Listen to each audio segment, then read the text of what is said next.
Hi everyone. Today we are going to study the different standards for documentation. Now we have studied all the different kinds of documentations till now, and today we are going to see what are the different standards that are available for the various kinds of documentations. Software documentation standard is used in the organization for uniform practices for documentation preparation, interpretation, change and revision to ensure that the inclusion of essential requirements of different standards is there. So basically there should be uniform practices throughout in the software development process for documentation. It shouldn't happen that one analyst or one organization is using different practices and another analyst or another organization is using different practices. So basically the practices should be consistent and uniform throughout all the organizations. For this reason there are different standards for documentation, and these standards focus on the uniform practices for the preparation of the documents, for the interpretation of the documents, for the change if any required in the documents, and for the revision as part of the maintenance which is done in the document, so that every essential information is included in the documents. These standards will also aid in the use and analysis of the system software and its software documentation during the system software life cycle of a software project. So whenever you are building up a software or an information system, so during the entire phase of system or software life cycle of a particular project, this standard helps in the use and analysis of the system software.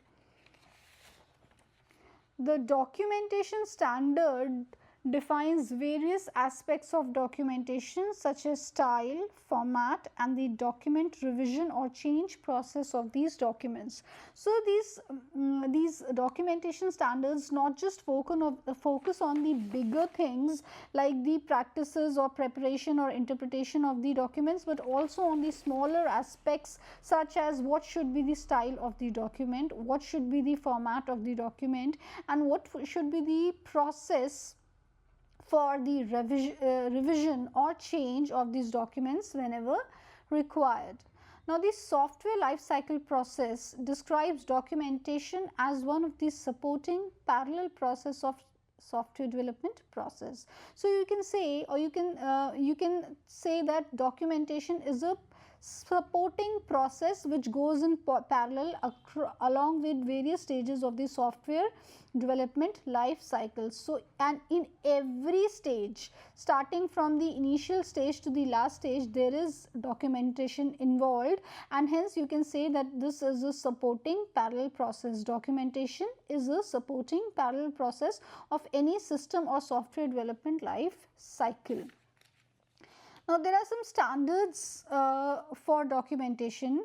One standard is your ISO IEC 18019. As per this standard, it describes how to establish what informations user need and how to determine the way in which information should be presented to the users, and then how to prepare the information and make it available. So basically the purpose of this particular standard is to establish that what information users actually need and what are the ways in which it can be determined that what information should be presented to the users, and then once you have determined that what information should be presented to the users, then how you should prepare the information and make it available to the users finally. The second documentation standard is the ISO IEC 15910. Now, this standard basically specifies the minimum process for creating user documentation for software that has a user interface, including printed documentation. So, any software that is produced or developed has a user interface. Without a user interface, you know, it is not possible to use that particular software. And it also comes along with a printed documentation, which makes the reference easier. You can easily refer to the document when it is in a printout form. So basically this particular standard specifies that what would be the minimum process for creating user documentation for such a software that has a user interface, and that also includes printed documentation. This third documentation standard is the IEEE 1063. Now, as per this standard, it provides minimum requirement for structure, information, content and format for user documentation. So basically I can say in a gist or in a summary that this document provides you the minimum required information for about what would be the structure of the user documentation, what would be the information content of the user documentation, and what would be the format of the user documentation. So basically you can see that there are three standards. The first standard tells you how to what information the users should be provided with. The second standard specifies that what should be the process for creating user documentation for a software that provides obviously user interface along with the printed documentation.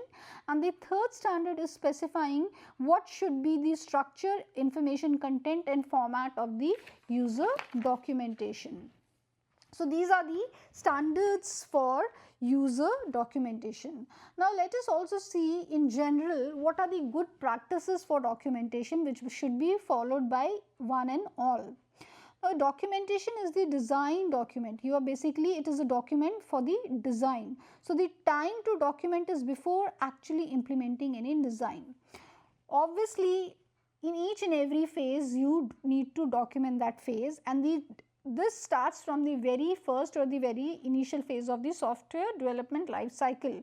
So before you can actually implement any software design, you should do the documentation of that information system.